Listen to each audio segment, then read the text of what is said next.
Hey, how are ya? How you be doing? As I used to say to my old coworkers, I've come back to bother you. This time with another revaction video. And no, that's not a real word. It's just one I made up on the spot. You can't find it in the dictionary. Yet. A revaction is a type of YouTube video where you watch a movie, TV show, listen to a music album, or read a book, and you're not really giving an official review on it, but you kinda are. Nor are you reacting to it in real time, but you're reacting to the material in hindsight only. And I believe it's gonna be a new series on my channel, because I really want to start doing that stuff more. Stuff meaning like the Hunger Games video, the Twilight video, the Abbott Elementary video, and also tier list videos. I used to do those quite a bit, and I don't know why I stopped doing them. Because you know, sometimes I just get tired of doing hours of research for a well-informed video, and sometimes my little baby brain just needs a break from going down rabbit holes. Doing all the fact checking and everything else that goes into creating more video essay style content. And today with great fun, I'm reacting to the horror comedy cult classic Jennifer's Body. You better hush your mouth. I know Halloween's over, but we're still in Scorpio season and there are still planets transiting Scorpio. That's just astrology code for it's still spooky season. If you're ready to just get all of the astrology references I make in these videos, just go ahead and let me read your birth chart. You'll feel a lot more caught up that way. Anyway, let's get back on topic for a little while. Now, Jennifer's Body is one of those movies that it wasn't well received upon its initial release up until years later. It started to resonate with a very niche audience who interpreted the material from a fresh new perspective. I remember being in high school at the time this movie came out, and the general consensus of people's reactions was either it was a terrible movie and nobody liked it, and the ones who did like it were the horny teenage boys that were gooning over Megan Fox. So naturally, I never bothered to touch it. I never gave it a chance. But up until a few years ago, specifically the post-Me Too movement, the movie garnered a very predominantly female fan base, and its general public reception was transmuted from bad teen horror movie to dark feminine empowerment tale. And I think at this point, it's pretty much a social crime to be a witchy millennial woman like myself, and to not have seen Jennifer's Body. Like, I feel like I should be in pop culture jail right now for living my life so long not having watched Jennifer's Body. So I sailed through this rite of passage to see for myself why Jennifer's Body and its social redefinition from its audience is such a big deal in modern day pop culture. Now I need to get this off my motherfucking chest before I start talking about the movie itself. I know these two were in Confessions of a Teenage Drama Queen together, but I think it is a complete and utter disgrace that Lindsay Lohan and Megan Fox have never played sisters in a movie before. Not like Parent Trap sisters, where they're identical twins separated at birth, obviously. And I'm not talking about the decade where they actually did a movie together, but as grown women in their 30s. Like, they just have similar looking features that can make them passable as sisters, or at the very least cousins. And I feel the same way about Lindsay and my girl JoJo, the R&B singer, not C-Law. We already made that clear in my Hunger Games video now, that whenever I say JoJo, I mean the millennial R&B singer. I'm sorry, I'm just on a Lilo kick recently because I got told in a comment section on one of my videos that I look like her, and I've been hanging on to that comment like my self-esteem depends on it, because most of the time it does. Anyway, sorry about the therapy session. This is Jennifer's Body, not Lindsay's Body. Okay, I know that I could just Google it, but I just want to make a scene by overcomplicating it in public. But Fox Atomic being the production company that produced Jennifer's Body. Like, is the production company connected to Megan Fox? Like, is that why it's called Fox Atomic? Did Megan Fox have her own production company at some point and Jennifer's Body was just its debut? You know what? It could just be because the film was distributed by 20th Century Fox. Way to go, genius. But this is not my fault. Lots of Hollywood actors run their own production companies. Even the ones without much range in are one-dimensional.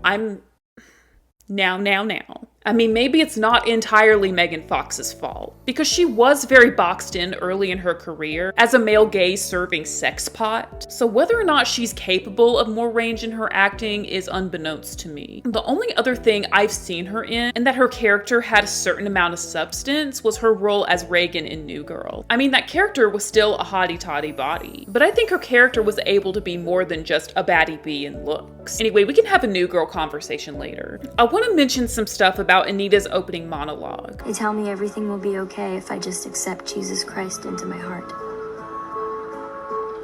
I say the words, but nothing ever happens. Nobody comes back.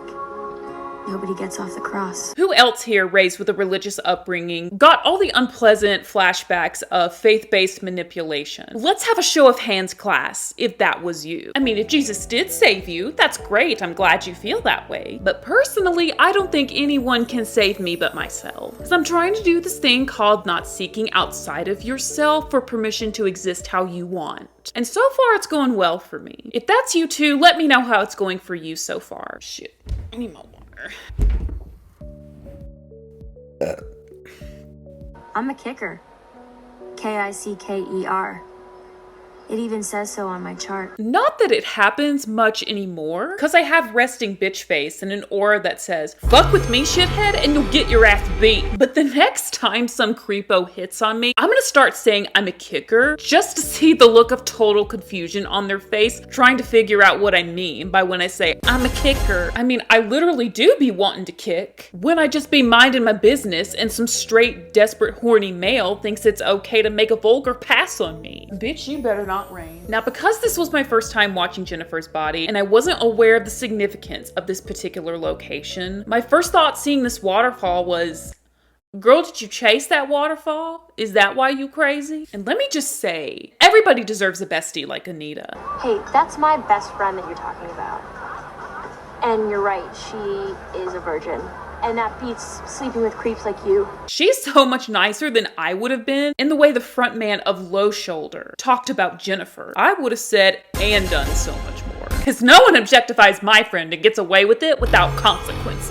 One of my favorite things about perceiving good two-shoed Christian people who don't curse, both in movies and in real life, is hearing how they euphemize cuss words and exclaiming the Lord's name in vain, without actually exclaiming the Lord's name in vain. Like when Anita said, Jesus fries, when she makes it back home after the bar fiasco, at home all alone and hears the doorbell ring, and Low Shoulder hauled Jennifer away in their sketchy van. I remember someone who used to say Cheez-Its Christ instead of saying Jesus Christ. Drop in the comments what euphemisms you heard growing up in a Christian household and in Christian communities. I'm sure there are plenty more that I can remember, but I can't jog up in my memory at the moment, beyond the Cheez-Its Christ one. Now, correct me if I'm wrong, but I don't think I've ever seen a movie where the presence of a cross, either up on a wall or in the hand of someone, did anything to provide any sort of protection from demonic forces invading a house or a human soul. That rain is batshit. I don't know if you can hear it, but that rain is batshit.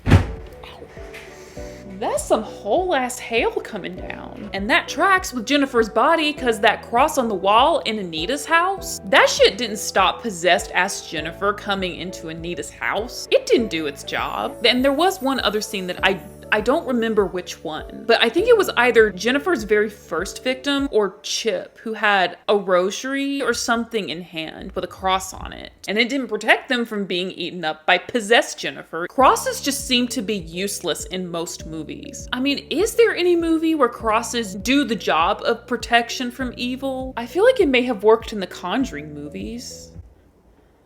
I don't know, it's been a while since I've seen them. I'm drawing a blank on any movie that I've seen where crosses actually do something. So if you can think of one, let me know. Can't say that I can promise to watch it, but since I am such an advocate for info dumping, feel free to say what they are. But please tell me why, oh why. This is me when someone tries to tell me I shouldn't eat something.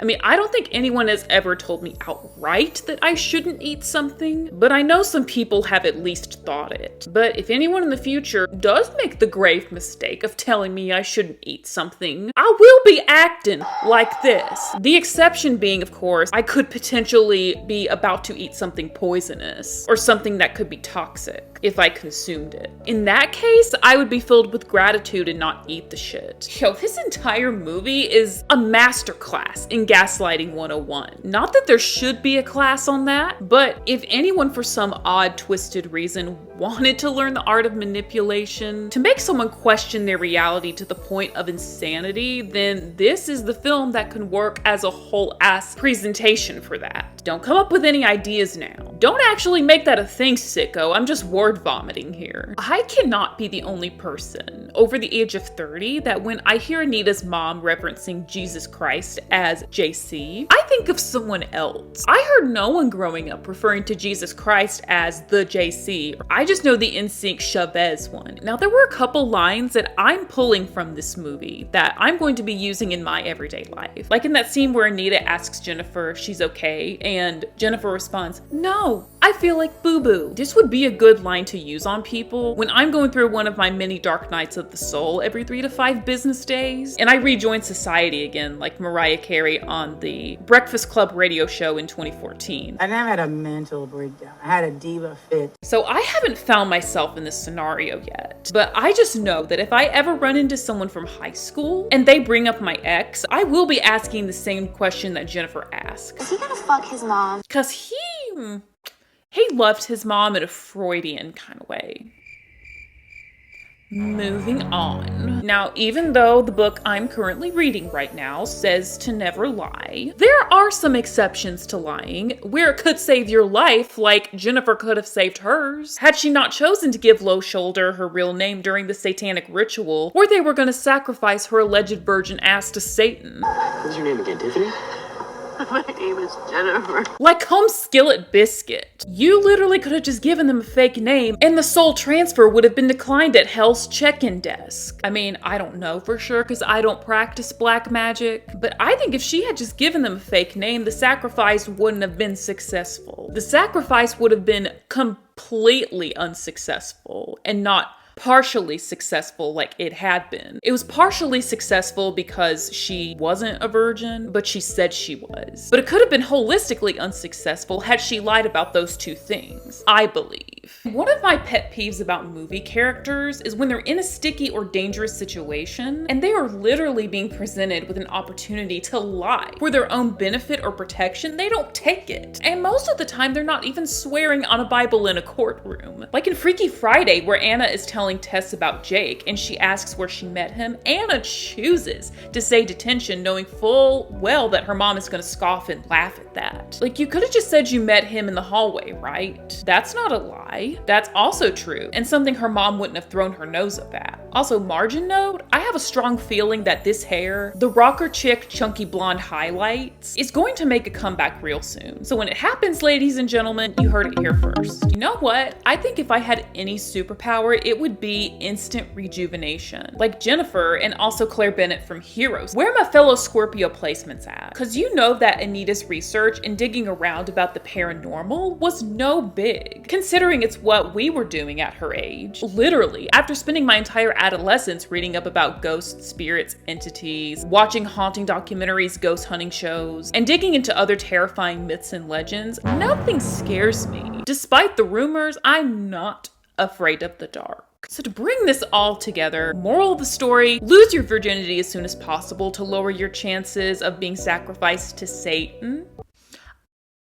If anti-abstinence programs existed, this occult legend would be the perfect educational framework for that. I wonder how many buttons could be pushed of parents of a certain demographic to carry out a program like that. I mean, because the kids are gonna do it anyway, so you might as well teach them to do it safely without dire or irreversible consequences. I mean, it could probably do without the act of fear-mongering with an occult legend like this, of course. Personally, as long as the horn dog teenage boys are neutered with vasectomies, and we teach both boys and girls to protect themselves from STDs, let them explore other bodies besides their own. Golly jeez. So if I were to give this film a star rating, I'd probably give it a 3 out of 5. I mean, I appreciate it for what it is, and it's got a nice fluid storyline, and it's properly paced, and I like the strong girlhood aspect of it, but it's not a movie that I'm going to be gravitating back to for when I need a good laugh, if you know what I mean. There weren't enough plot twists and surprises, and the characters were just kind of predictable. I mean, I don't think it's a bad movie, but it doesn't pull me in either. Like, it's not a movie that when it becomes available on streaming, I'm going to be like, oh, I can't wait to watch this. I can can definitely see myself watching it if I'm bored and I can't find anything interesting to watch. But let me ask you this. Do you think there's a strong potentiality for a sequel? This is one of those movies where I can't predict that much backlash would come from a studio's decision to release a Jennifer's Body 2. And I also can't see Megan Fox returning for it. Not just because Jennifer's dead, I just don't see a return from her as a tangible reality if a Jennifer's Body 2 were to come out. I honestly think it would just be a continuing story of Anita with Amanda Seyfried reprising her role, of course. With a new set of characters and a brand new psych ward that's just a bit fancier because she's being studied by professionals. For books and official research and case studies from doctors, psychiatrists, religious leaders, and whatever other fancy professionals her psychology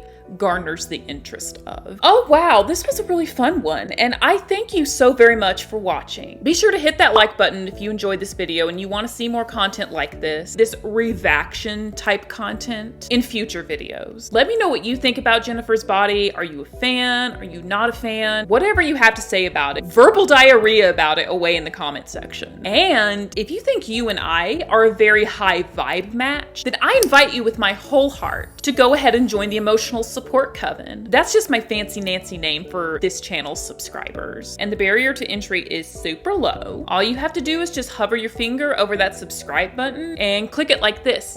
Ping! And you get the flex of being one of the first to know when a new video comes out, which is every 2 weeks. A pleasure as always, and I'll see you in exactly 14 days. Bye!